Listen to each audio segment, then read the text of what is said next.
Hi, everyone. Welcome back to another session in the Symposium, Earth Climate Dreams, Depth Psychological Reflections in the Age of the Anthropocene. And as most of you know by now, I'm your host, Bonnie Bright, and I'm also the founder of Depth Psychology Alliance, which is an open community for everyone who's interested in depth and Jungian psychologies. And of course, I've mentioned many times, I think that depth psychology has just had a really profound effect on my own life. And so the mission of Depth Psychology Alliance is really to make it more accessible to everyone. And I think as we go through the symposium, we're learning more about what that actually means and some of the depth psychological techniques that we can each use to transform our lives. But more than that is the title of the symposium, Earth, Climate, and Dreams, Depth Psychological Reflections in the Age of the Anthropocene. And of course, this is really stemming from my own profound interest in the planet and our relationship to nature and relationship to the planet. And I'm here today with Jungian analyst, Dr. Erel Shalit. Hi, Erel. Thanks so much for being here with me. Hi, Bonnie, and thank you for inviting me to this exciting seminar. Well, I really appreciate you being here, and especially because I have found on so many occasions that our interests have aligned, particularly around this topic, around the idea of modernity and how we are as human beings in a modern world, and the needs around establishing some context and some additional consciousness, I think, around our relationships to Earth, to the climate, to the planet, and particularly by paying attention to some of our dreams and the symbolism that arises for each of us, even in waking dreams. This often is the case. But I wonder if we can start by talking a little bit about a topic that may not have occurred to everybody, and that is the idea of memory. Because we learn so much from the past if and when we're willing to look at it. But like so many people have said, we often tend to repeat our mistakes. And so if our memory is not serving us, if our memory is failing us, then we begin to get into some trouble in that arena, and it starts to contribute to the issues that we have today around the ecological crisis. Can you talk a bit about how you feel about the idea of memory? I mean, are we losing our memory? What is the connection there? I think that we do risk losing our memory. And maybe I first need to apologize that I might cough and sneeze here and there. I'm recovering from the common cold, which is something that obviously they haven't managed to create an app that resolves that problem yet. Thankfully, I guess we do need sometimes these compensatory reminders of the fact that we are simple human beings, and we walk on this earth and the planet, and we are exposed to pollution, viruses, and we are not fully immune, and we should not, I believe, become fully sterile. And hopefully we won't become that anytime soon either. And as regards memory, yes, I think that we are in danger. Memory is such an essential thing. It's a basis for civilization. The creation of memory is one of the first things that the infant experiences and has to acquire. That is, I believe, why the infant dreams a lot. The infant dreams much more than an adult or an old person. The premature baby dreams most of the time. And if an infant sleeps most of the time and dreams a lot of that time. And I think that is in order to turn the actual experience, which can be a craving, a sense of hunger, a sense of pain or discomfort, it's brought into the psyche. It's by the process of psychization, which is essential to civilization, for us to be civilized beings and not only barbarians. And in that process, we create memory, which initially, as Jung said, were little islands. They are little islands, and they become connected in the process of psychization. But we are today quite willingly handing over our memory to all our devices. We no longer remember telephone numbers because they are in our contact list and we just push the right button. And we hand over much of our memory to the hard disk. In fact, Vince Cerf, who was one of the creators of the internet, he has warned us that we might sometime soon enter a digital dark age when software and hardware programs become obsolete and everything is deleted. The importance of memory is maybe primarily seen as many other things when there is problem. The big problem of memory is when Alzheimer hits us. It's a cruel onslaught on memory. It's a cruel onslaught on our sense of human pride.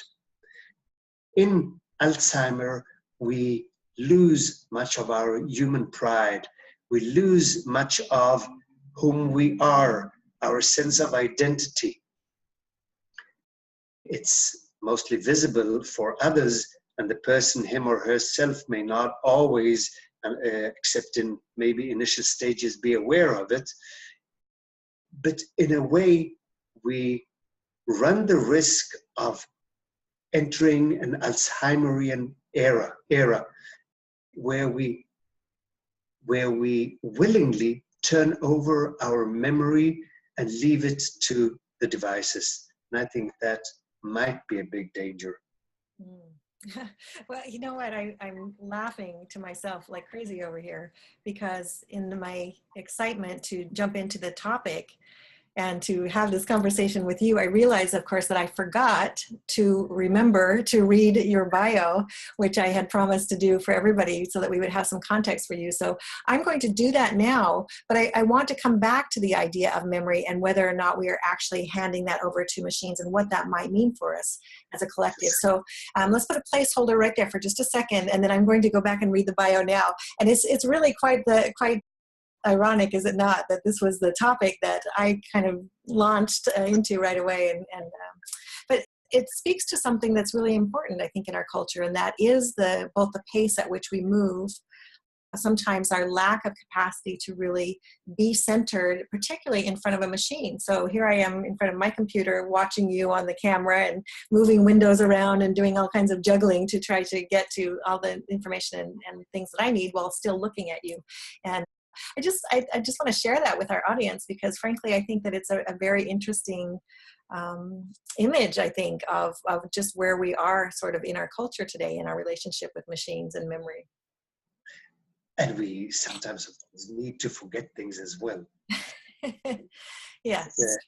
It's important. It's important to be able to forget things. It's important to be able to exclude things from our minds. Certain theories, about autism, especially the savant sauvage, is the risk of taking in too much. And I think that's the other pole of the era in which we are living. We believe that we can accumulate unlimited information. And we get a bit mixed up. We think that information is knowledge, and we think that knowledge is understanding. Knowledge is important. Information is very important, but we should not be confused. Information is information. It's not necessarily knowledge. And knowledge does not necessarily mean that we have an understanding. It depends on what kind of knowledge and what we do with that knowledge. The way that we relate to the information and the knowledge that we have. So an abundance of information is at the other end of the issue of memory. No, that's so fascinating. And I can certainly relate to it and see how that it can create fragmentation for us. And that is also something that I think we'll want to talk about a little bit as we're discussing our own relationship to both modernity and the environment around us. Let me go ahead and read the bio, and then we can continue down that track. So Dr. Erel Shalit is a Jungian psychoanalyst in Tel Aviv, past president of the Israel Society of Analytical Psychology. He was founding director of the Jungian Analytical Psychotherapy Program at Bar Ilan University, and a past director of the Shammai Davidson Community Mental Health Clinic at the Shalvata Psychiatric Center in Israel. In April 2015, he chaired the Jung-Neumann Conference in Kibbutz Shefayim, Israel, and in June 2016, a symposium at Pacifica Graduate Institute, Creative Minds in Dialogue, the relationship between C.G. Jung and Erich Neumann. And I know that Erich Neumann has been a huge influence for you, and you've done some really profound work with his, so I hope that we can also dig into a little bit of his thoughts on some of this as we go. He's the author of several books, among them The Cycle of Life, Themes and Tales of the Journey, Enemy, Cripple, and Beggar, Shadows in the Hero's Path, The Complex, Path of Transformation from Archetype to Ego, The Hero and His Shadow, Psycho-Political Aspects of Myth and Reality in Israel, and the novella Requiem, A Tale of Exile and Return. And with Nancy Swift-Berlotti, who is also a participant on this particular symposium, he has edited The Dream and Its Amplification, which is a remarkable collection of essays from other depth psychologically oriented practitioners all about dreams. And Erel is also the editor of Jacob and Esau on the collective symbolism of the brother motif, a previously unpublished book by Erich Neumann, and Turbulent Times, Creative Minds, Erich Neumann and C.G. Jung in Relationship, co-edited with Murray Stein, as well as the author of a forthcoming book on the human soul in transition and the dawn of a new era. And of course, that latter is really a lot of what we're digging into here today, and we've already begun that conversation, as you all know, through some of the conversation about memory or lack thereof, and also fragmentation. And what we were just getting into, Erel, as we pick that thread back up again, was something about the fact that you mentioned that sometimes that overwhelm of information is really the opposite of memory. And it contributes to, I think, a mass forgetting. And I wonder sometimes if that addiction on some level to information in an era that is just so fast paced and where we have access to so many different kinds of media, if that is not almost a coping mechanism sometimes for us to forget or distract ourselves from the reality of what actually is going on the planet and in our culture and our relationship to the crisis that seems to be kind of unfolding around us. I think that's an excellent point, and I would like to say a few words about that. Let me first compliment you on your Hebrew, which sounds good. I practiced. Yeah, memory. Memory can sometimes be very soothing and loving, but it can also be very painful. And we deal quite a lot. The last few decades, there has been an increase in dealing with post-trauma. And post-trauma has to do with experiencing something that the person who suffers from the post-trauma is not able to wrestle him or herself out of. The memory, which can be kept in the body and the mind, holds the person in its grip. The survivor syndrome, which was a term coined in relation to Holocaust survivors, and which is applicable, of course, in other contexts of genocide and major catastrophe,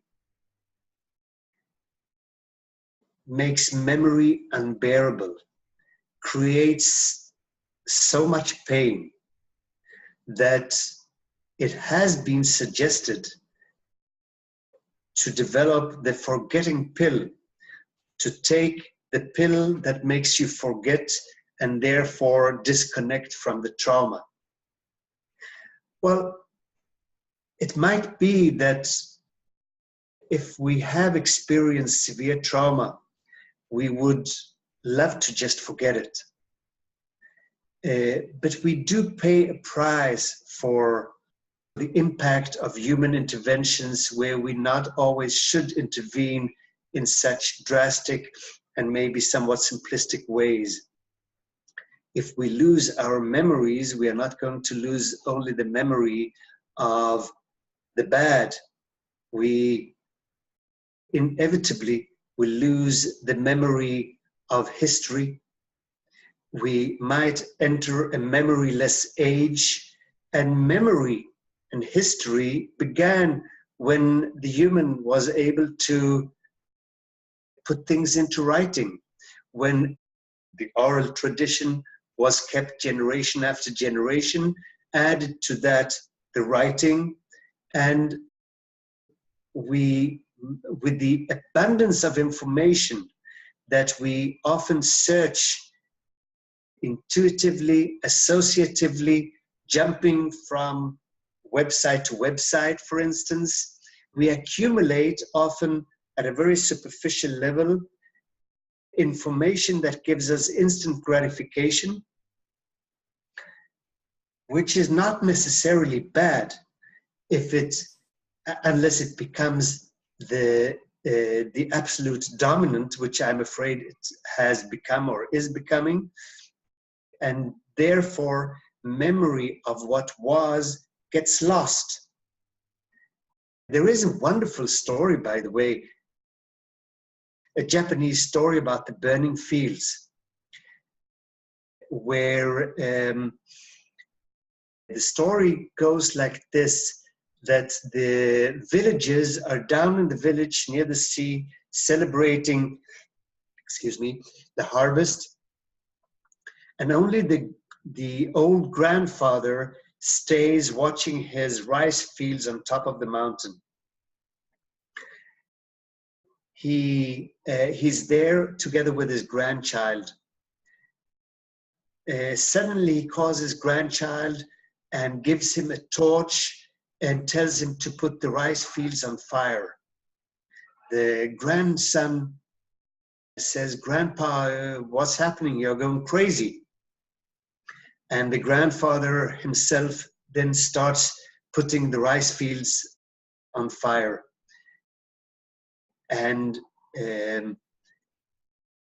suddenly the villagers look up at the mountain and see that there is a fire, and they all start rushing up in order to, in order to help extinguish the fire.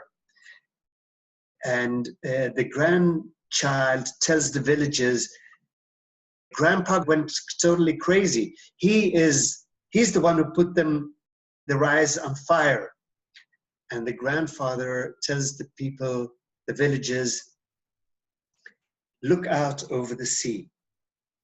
And they see that suddenly the sea has become wild and is sweeping forcefully inland and is destroying all the houses and streets where they were celebrating the harvest down near the sea.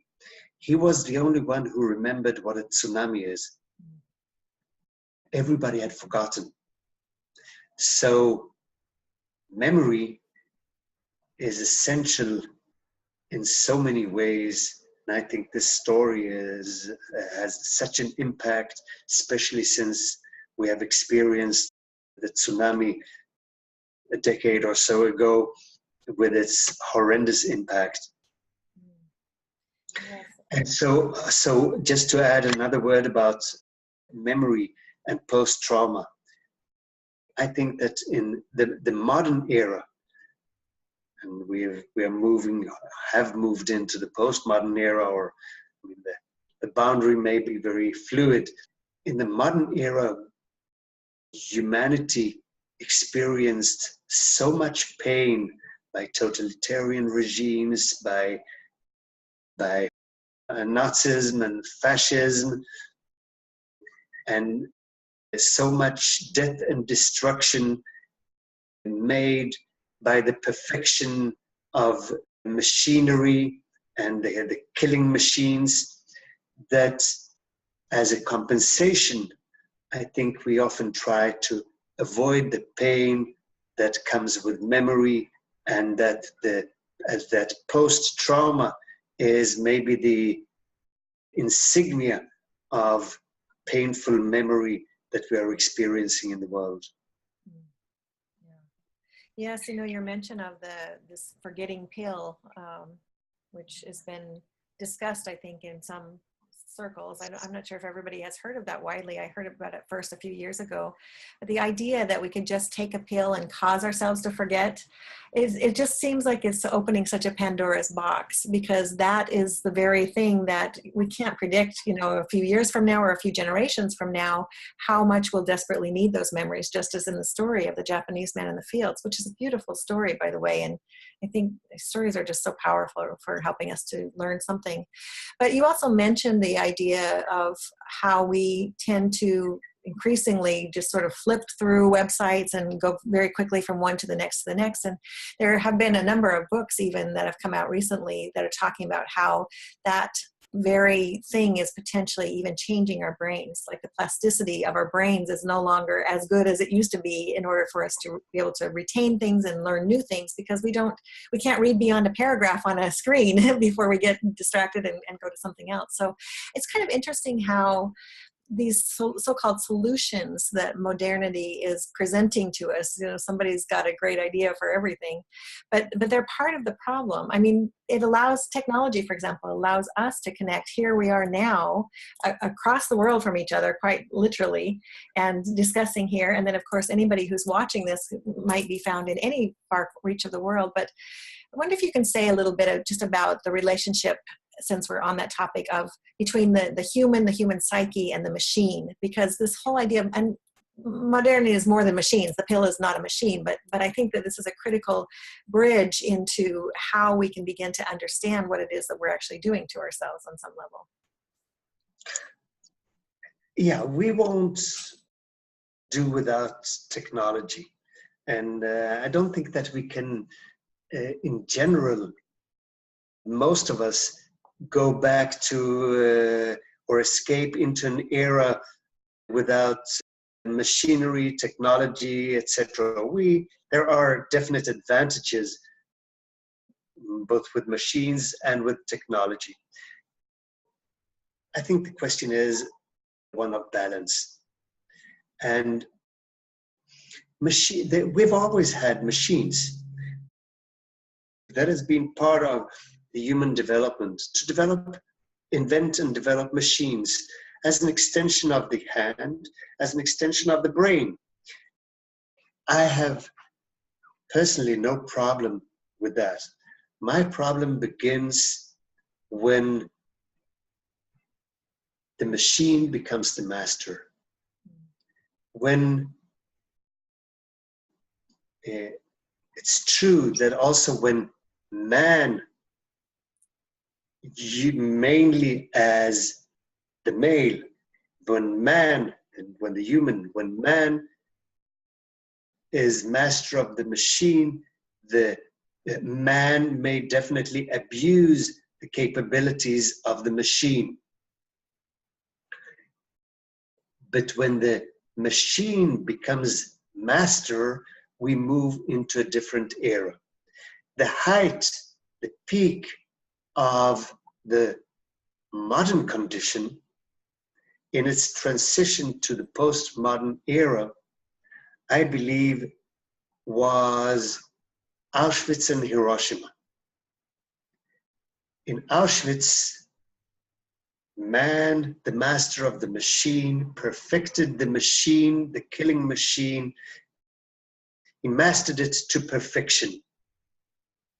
The killing became quicker and speedier. In Hiroshima, the remoteness signified, I think, the transition into the machinery of the postmodern era. When there is no face-to-face confrontation, but when by pushing a button from afar, and as you said, technology from afar can be beneficial. We can be here in Hawaii and in Israel, and we can have a direct, almost face-to-face talk, even though we miss out on some of those aspects of reality that have to do with touch and smell. They haven't been applied to the machinery yet. But there are these more horrendous sides to technology, one of which is the capability of killing from afar, the remoteness that Hannah Arendt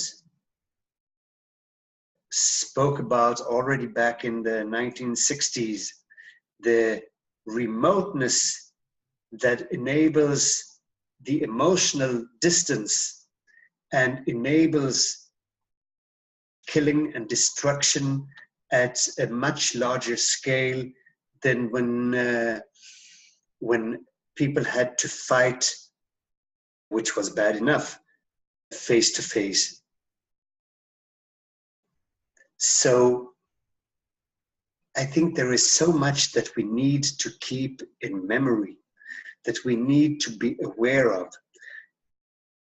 I remember a patient who had gone through so much suffering in her early childhood.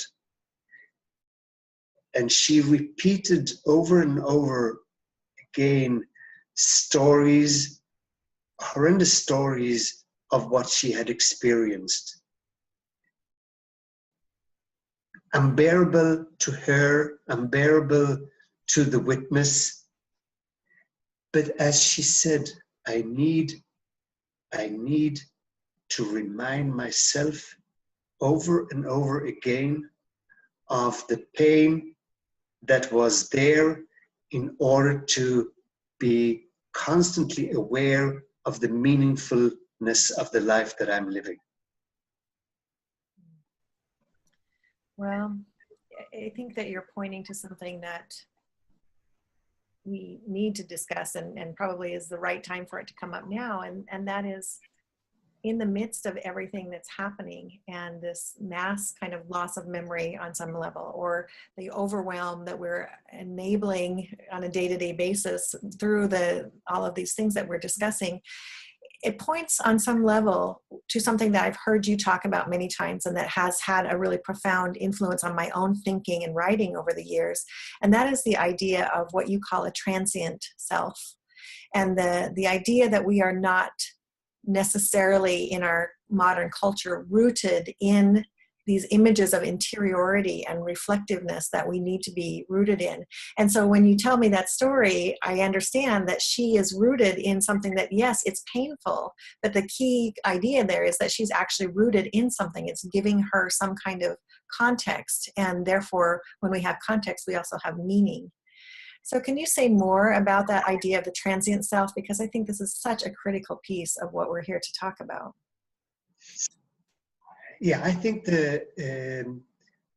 one can put on a kind of spectrum the transient personality, if you're familiar with Jerome Bernstein's borderland personality, and post-trauma. Post-trauma is the phenomenon where we are in the grips of a traumatic experience and it works on us and we are unable to free ourselves from the horrendous experience. If you're familiar with post-traumatic dreaming, it's repetitious. It's a kind of dreaming that often repeats the actual experience quite literally. in contrast to almost any other kind of dreaming. Most dreams have symbolic elements, even if they seem to emanate from a recent experience and have to do with day residues, etc. There's often a twist. There's often something added. Post-traumatic dreaming may often be the literal repetition of the traumatic experience. It is as if the dream as a sewage system, and I think we use dreams not only for the creative part of it, we also use dreams in order to get rid of much material. We use, because most dreams we don't remember. So, and they are as important, or they are important as well, not only the dreams that we remember, but the many dreams that we don't remember are very significant and important. We need them in order not to remember them. That's the forgetting part, to be able to get rid of certain things. And in that way, the dream serves as a sewage system, pouring out material that we need to get rid of, and it does go out into the ocean. Some of it does pollute the ocean. We need to recycle that as well. And we need to bring out all the material that's sent out into the ocean to remold at the bottom of the ocean, and we need to bring it back, some of it back, into the dreams that we do remember. But the sewage system as it enters, as we throw material down the sink, there is a certain diameter. And the post-traumatic dreaming, what happens is that the fluidity, the symbolism that's lost in post-trauma, and we know it certainly from Holocaust survivors who sometimes have lost their capacity for symbol formation, the symbolism, which is the juice, the water, the liquid, it's drained from the concreteness and literalness of the trauma. So the literalness of the trauma becomes solid substance and just does not go down the drain. So it rebounces, comes back the very same way, the very same literal way that it has been experienced. So there is a lack of symbolism in post-trauma. What remains is the literalness of the trauma, the pain of the memory. The borderland personality often attempts to reconnect with the nature that's been lost. I remember a patient who ran a small business that he had inherited from his parents, but he was totally uninterested in that business. He did pretty well because he was very capable, but decided to get rid of the business. He actually gave it away and went down into the desert, where he worked on a farm, where he tended to horses and camels, and where he occasionally made a living by bringing tourists on camels, walking them through parts of the desert. He had a need to reconnect with outer nature and with his own inner nature. The transient personality, I think, is the extreme of what we experience, what all of us experience to some extent in our present era. The ego self-axis has been replaced by a persona shadow axis. So I'll say a few words about that if you wish. The self, our inner core, our inner secret, unfolds by means of the ego. Just like the unconscious seeks to unfold, as Jung says, in consciousness.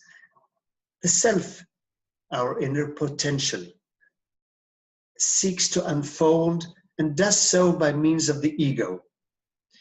The ego is always limited. It's always partial. It does not entail the grandeur and the fullness and the wholeness that we can sense through the self, which is, of course, also the archetype of wholeness. The ego is always partial. But for the self to manifest, to find its expression, it does so through the ego. One of the main aspects of the ego, as we know from first grade in psychology, is to differentiate between the internal and the external. That's one of, when we look at ego functions, is a person able to differentiate between his or her internal experience and the external? That boundary is becoming blurred. We are bombarded by images generated by others or sometimes by robots. The images from our interior are being replaced in many ways. There's a certain atrophy, I think, since we are so bombarded. Our attention is drawn to so many of these external stimuli that we disengage from our interiority. And so the boundary between the internal and the external is becoming blurred. Reality is no longer only reality, and we may not exactly know what that is. It's becoming virtual reality and augmented reality. It's becoming qualified. And so the ego self-access, the rootedness within our interiority, with what we may call soul, self, that axis is becoming weakened.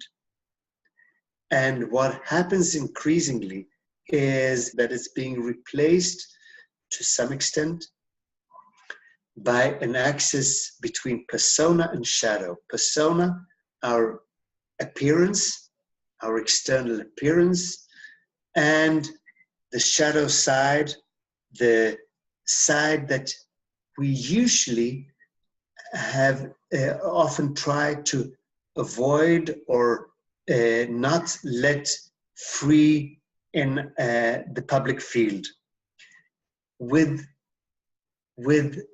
so many pseudonyms that people use on the internet, pseudonyms behind which they hide, which many hide, there is almost an explosion of shadow material coming out through the persona, because there is not enough of a regulating ego between them. Now, the transient personality is not concerned with memory, is not concerned with authenticity, is not concerned with being rooted in the self, but attaches seemingly very quickly, the transient personality is very well adjusted, can move from life situation to life situation, from website to website, from one phenomenon to another issue with incredible speed and ease, and seems to fit everywhere, can put on any kind of hat that the situation demands. But there is no regulating ego behind that. He or she is like an actor in life, like playing not the theater, but a film, what I call a living in a photographic reality. It treats life as if it's not serious, not necessarily authentic, but if it's a constant video clip, as if it's something being filmed. The transient personality knows how to play that with the accuracy of the camera, but with a lack of understanding, depth, seriousness, and feeling. So the transient personality can move into another person's field and she seems and sounds as if really being there, but he moves away with just the same ease that he or she entered, because nothing has real meaning, nothing has real depth. And the self is also the archetype of meaning.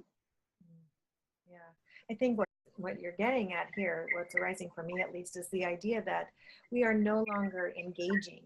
And part of that is due to trauma. And I think all of us are traumatized just by being on the planet, obviously, as human beings. It's the beginning of it. But also we are increasingly traumatized by our understanding, whether it's conscious or not, of what is happening to our culture, of the horrible stories that we're hearing on a daily basis, of everything that's happening and being just blasted at us through the media. And I think it seems to me like what we have lost because of this ongoing trauma is that a capacity to appreciate the living image, or to relate to these images as living images that can influence us, affect us, move us to emotion or to some kind of transformation or change. And also, this is the beginning of what Jung often referred to as symbolic thought, right? It's that capacity to think in metaphor, to think in poetry. And it's why mythology is so important to us, and dreams and being able to work with our dreams are so important to us. We have lost, or are increasingly losing, I would say, that capacity. And for me, it's the value of depth psychology and how all this comes back together again. And that is, I guess the question that keeps coming back for me over and over again is, what do we do about it, right? We can understand all of this, and it's fascinating to begin to dig into it, and the way that you've described it is really important, and I think very clear for me at least. But so the question remains, what do we do to change the prevalent condition that we are in right now as a culture? First of all, I think you formulated that beautifully. In order to be in living reality, we need those depths that we attain from reflection, thinking, reflection, feeling, tasting, smelling, touching, and mythology, and dreams. That entire part of our interiority and in-betweenness, they are so significant for living reality. Living reality requires also the symbolic dimension. And what we can do about it, I think that we need to be conscious of it, which means that we need to have seminars, the ones that you create, like the ones that you create. We need to discuss it. We need to bring it into awareness. We need to not only resist or reject the trends and the developments that are inevitably are here and can be here in many ways for our benefit as well. But we can reflect upon the shadow of what's happening, which increases awareness. And I won't go into the dreams that someone shared in a seminar that I gave some time ago. But in that particular dream, and she has given me permission to share it, in that particular dream where she experiences the poisonous rain, the poison that's happening to the environment, the loss of the great mother, and the person in conjunction with whom the issue is resolved, the one who in fact comes to carry the great mother into safety, is a computer technician. So a balance between those developments that are happening and what I think we as depth psychologists can contribute to the field of psychoecology or ecopsychology, bringing the psyche into the awareness, to greater awareness, I think is something that can be helpful in keeping that balance.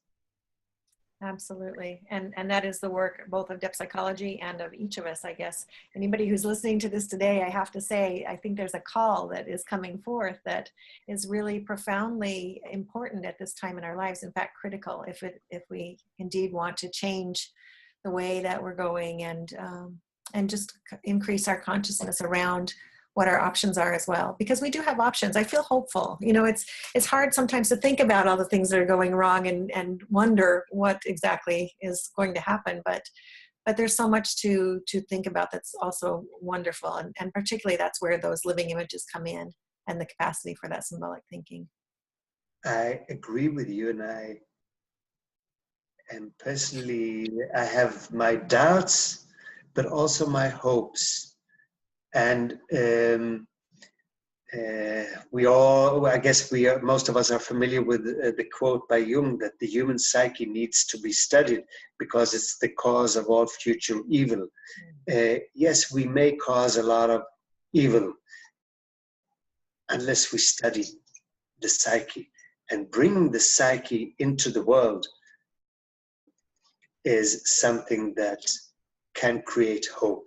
And we do that in many ways, also by attending to our dreams,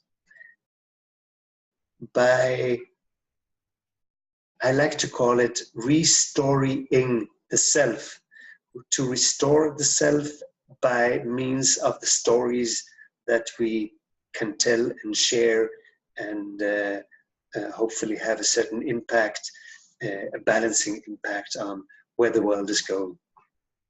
That's a beautiful word. I like that too. That's great. Well, thank you so much, Erel. This has just been so fascinating. I wish we had more time to go on about this, but I know that a lot of these themes are found in your work and your writing, and you're graciously offering a chapter or an essay that is not widely accessible of your own writing, so people can download that. So we'll have a link for that. People can listen to this and then go find that essay and learn more. And I also highly recommend for everybody Erel's books. I mentioned a lot of them. They'll be listed in the bio, so you can go back and read those, or just Google him.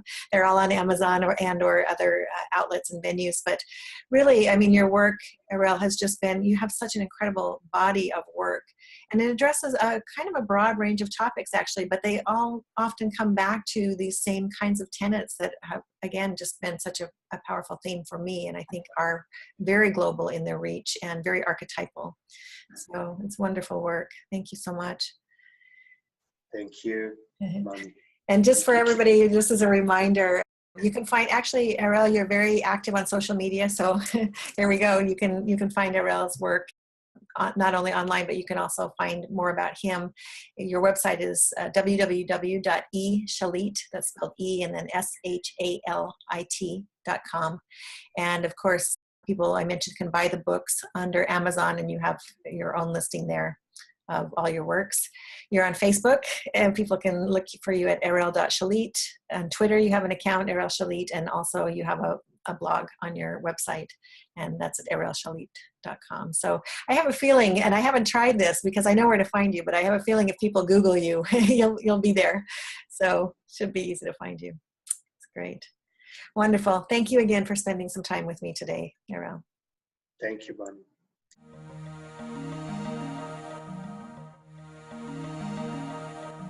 For more information, visit www.depthpsychologyalliance.com.